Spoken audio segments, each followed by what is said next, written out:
Thanks for the opportunity to participate, albeit remotely. My name's Stephen Ramage, and I work for a British small to medium enterprise SME called what3words. We've created a new global addressing system, which is a way of representing latitude and longitude in a human-friendly manner. So if you think about social inclusion, an address is the most fundamental aspect of our day-to-day lives of location itself, which enables all sorts of stuff from being able to vote to opening a bank account to just simply being able to receive post or deliveries. If you think about the types of words that we use, many of you might have entered the building at loft, revise, muscular, or you may have parked your car in front of hello, parade, suitcase. So the words are really random, they're meaningless, but that's done on purpose. Or if you prefer French, you may have parked your car at congelé, frippé, famu.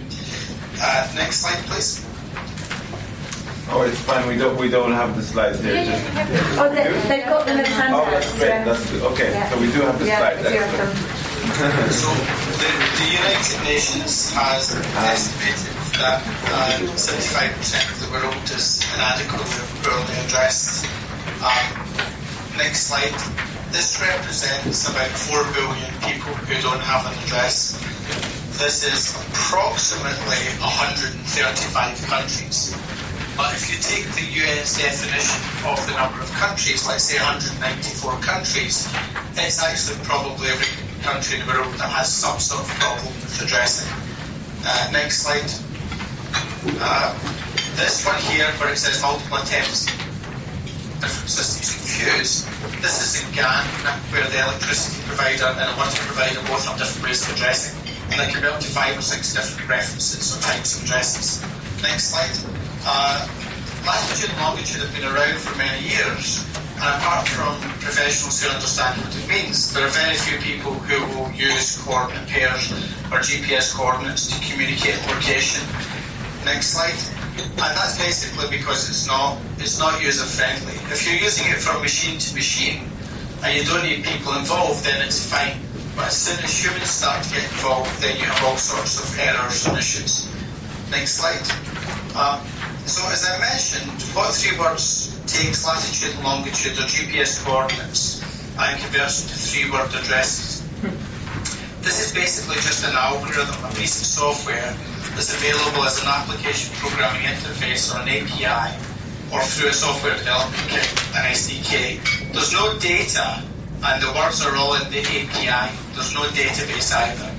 So that whole algorithm is less than 10 megabytes. So it means, I've been listening to the conversation where people have been talking about lack of infrastructure, critical infrastructure, internet connection, etc. Because the algorithm is less than 10 megabytes, it sits on a device, so it's available offline. All you need is a GPS signal. The words are automatically and randomly generated by the algorithm, and once they've been assigned, the words don't change. So we have, at the moment, because it's 3 words, in English we have a dictionary of 40,000 words to choose from. So 40,000 by 40,000 by 40,000 gives you 64 trillion combinations. So we use 57 trillion of those combinations to cover the whole world. So every 3 by 3 meters square in the whole world is covered by a 3-word address. And it's currently available in 9 languages, with another 4 to 5 languages pending. If you go to the next slide, words are basically the lingua franca for everyone. So they work in every format. They're easy to communicate. You can speak them, text them, write them, or email. And this is particularly important where communication is poor. If you go to the next slide, where it says words allow intelligent distribution, the way the algorithm works is we have short words in the populated areas of the cities and longer words out in the oceans or the less populated areas. Next slide. one of the key things about using words instead of numbers is the numbers could be anything. You can't work out if the numbers are correct or not with words, because we spell the words in the written specific way.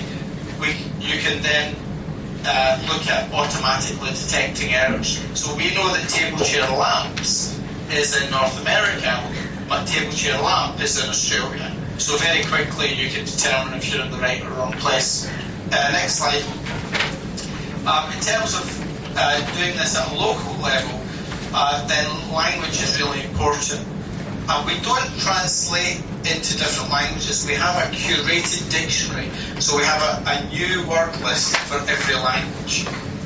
So here you can see we have English, might be Hungarian, I think, Russian, Spanish, and German. So you can get the 3-word address for whichever language you want to use. There's a next slide. We have a free app that's available on Google Play or the App Store, or you can go into our website and play with it there. This is essentially a demonstration app, but you can use it to guide you around the world and to find your 3-word address. Next slide. So our API is used by a number of partners.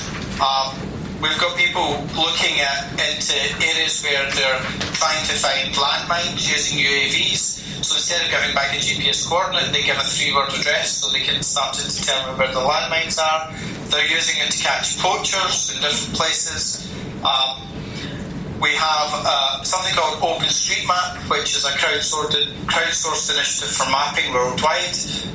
One of the companies called NavMe, who has a satellite navigation app, they've integrated 3-word addresses into their app, and they have about 25 million users.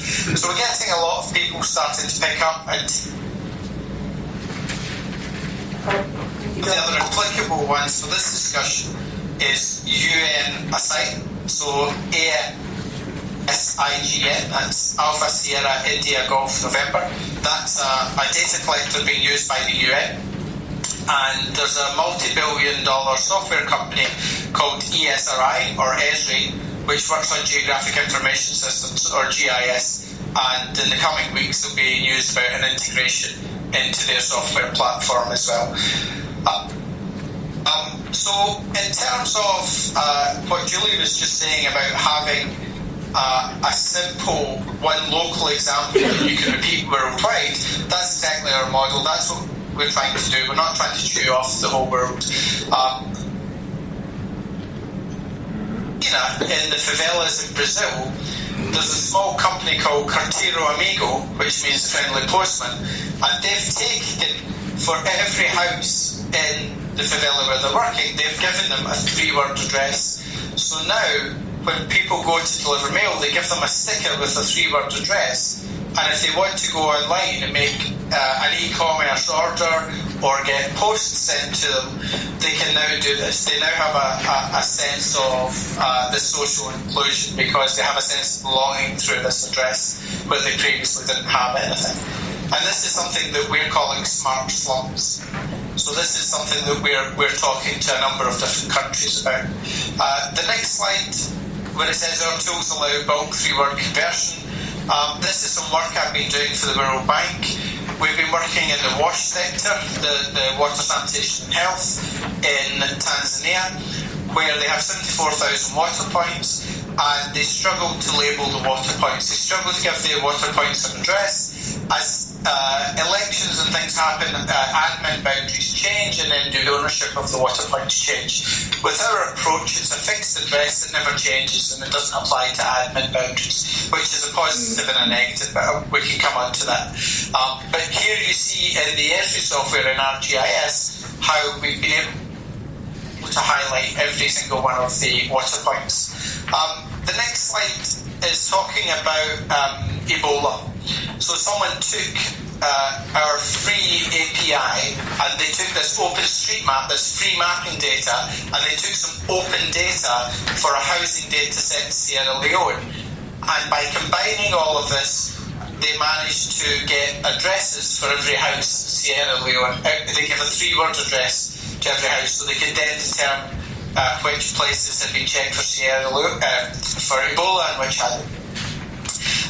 Next slide is from UN OCHA, where they say if you're looking at things like Twitter, you should also consider what3words as something, as a way of communicating. So we're working with UNHCR, UNDP, UNEP, the UN Foundation and others throughout the UN, as well as the World Bank and the Universal Postal Union, to look at where and how can an address help. Next slide. Where words become a common location language, this is really the supply chain, where an address is fundamental to all of our daily activities, whether that be delivering something, or whether that's finding something that might be an asset for a utility organisation, or whether that's just people going for a walk out in the fields or the mountains, or whether that's people on holiday for tourist purposes. The address is fundamental to all of these different areas. So, next slide. There are a number of different advantages. The system's ready to go now. I worked for the British government up until November last year, and I know how long it takes for a country to put together a national address infrastructure, and I know how much it costs as well. With the 3-word approach, you can go and do it now, and up to a certain point, the use of the API is free. Words beat numbers. There's research to show that people remember words much better than numbers, and they communicate using words. It's a uniform solution, so this means that multiple parties are working with it. It's a common language, so everyone, if you think about NGOs or clusters working in an emergency, sometimes you can have 500 or 600 different organisations. This gives them a common language to describe a point or a location. As I mentioned, it's available offline.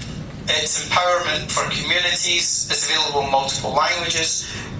It's a global solution, and the validation part is really important because that's what you can't do with a lot of current addressing systems, where there's a multi-billion-dollar industry around data cleansing and address matching and other topics.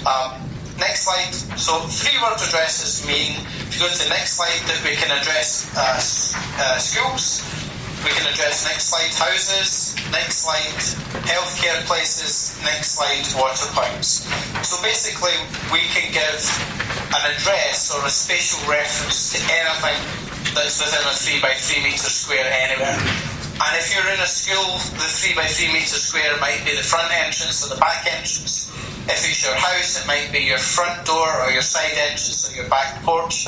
It's up to people to decide where they want to choose to do this. But we now have entire countries speaking to us about using 3-word addresses to put an address system in for countries that have nothing. Last slide, and those are my contact details. I hope that's clear. I hope everyone can hear me okay.